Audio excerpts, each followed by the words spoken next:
Today's project is throwing a pear-shaped one-piece lidded jar.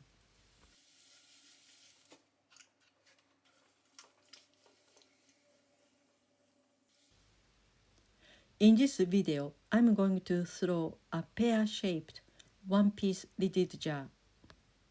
In previous videos, I threw two different types of one-piece lidded jars. Those techniques are different at the joint point. In this video, I'm going to use chopstick technique for the joint point and make a pear shape.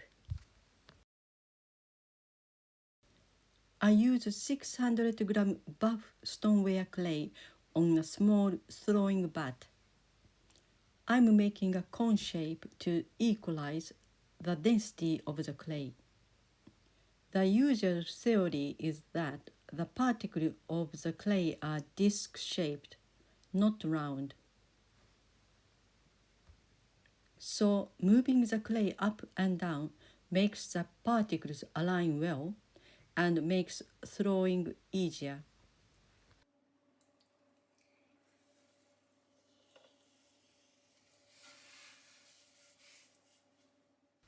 I'm centering the clay using soft skimmed clay as a lubricant. My right hand is keeping a 45-degree angle and the fourth direction is 11 o'clock. My left hand is keeping the clay's edge straight. I'm making a center hole with my right thumb. For this small pot, I don't really need the left hand's assistance, but this is my habit.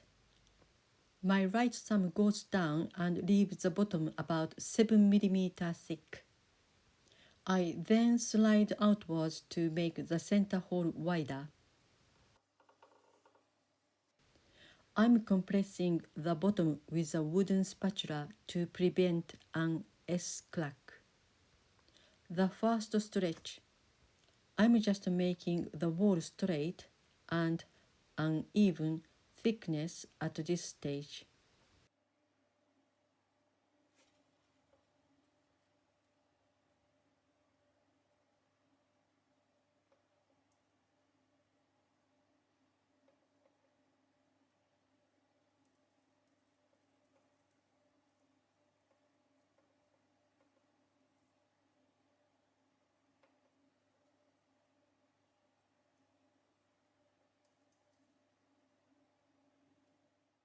I hold my right index, middle, and ring fingers tightly together and straight. If these fingers go straight up, the clay should follow this guide. When I reach the top, I hold the position a bit longer and make sure the edge is compressed. In this stretch, I'm concentrating on making the wall thinner and even. Both thumbs are interlocked, so they work together. In this way, my left fingers inside the wall know how fast they should move.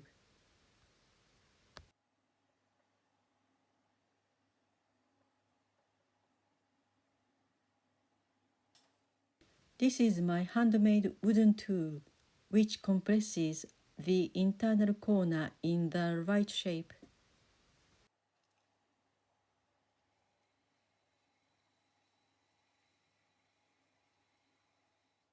Then I can use it as stretching tool.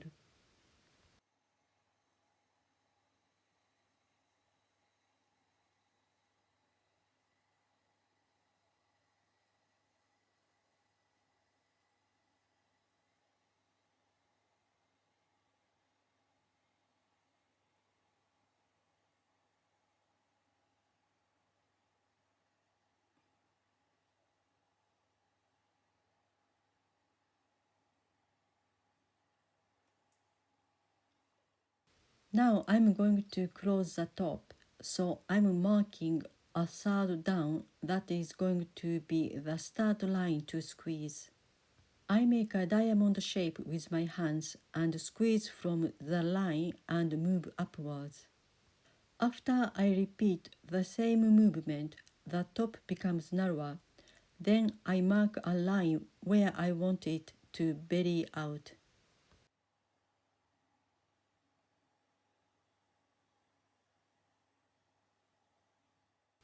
I use a wooden tool with a hook on the end from the inside and gently push out the wall. I'm going to close the top completely.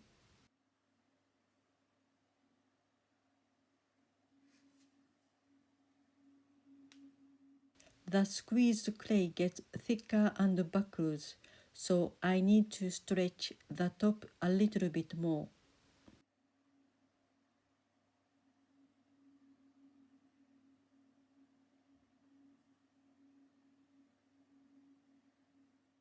Now the pot is closed. I can modify the shape easily.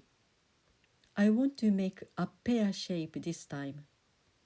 In another one-piece video, I use the lid as an inset, and the other one has no inset. As this one's lid has height, it is better to have it to secure the position. I shape the straight part where I want to make the inset. Then I slowly push the clay in with the flat part of a wooden tool to make an inset. This tool is just a takeaway chopstick, a good way of recycling.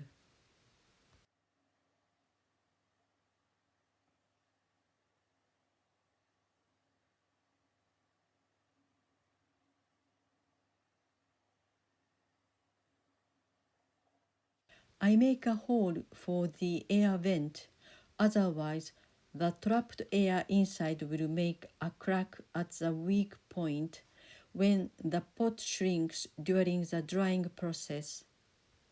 After the pot becomes leather hard, I will trim it.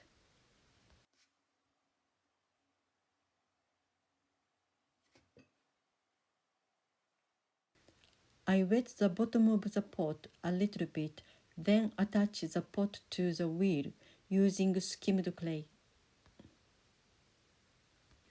I'm going to separate the lid from the main body using a needle.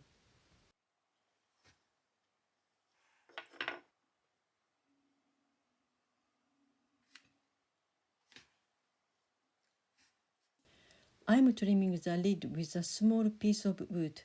This is a cocktail stick from a Japanese sweet box.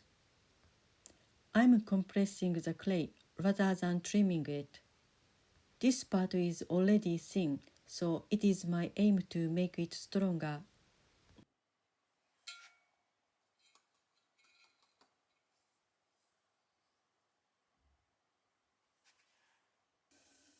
I'm compressing the recess. Again, this part doesn't need to be trimmed much. I'm compressing it to make it stronger.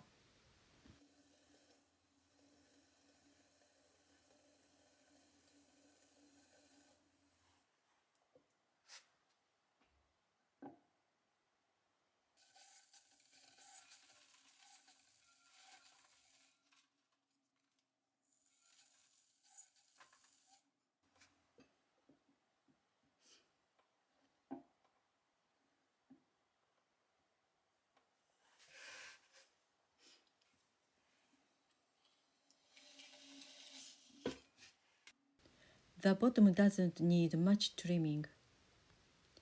As this pot is not for hot food or drink, so I'm not making a footring. For this reason, I made the bottom thinner than on a pot which needs a footring.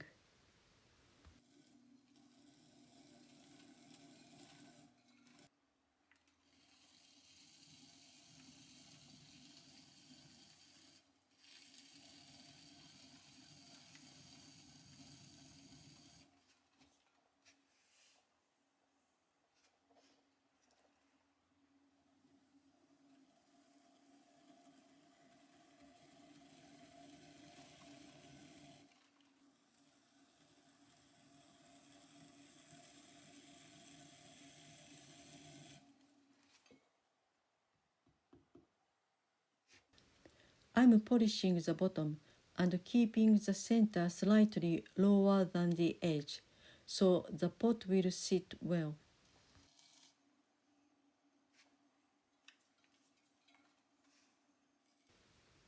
It is also good practice to polish the corner, as this part will chip easily otherwise. I'm making 3 indentations as decoration.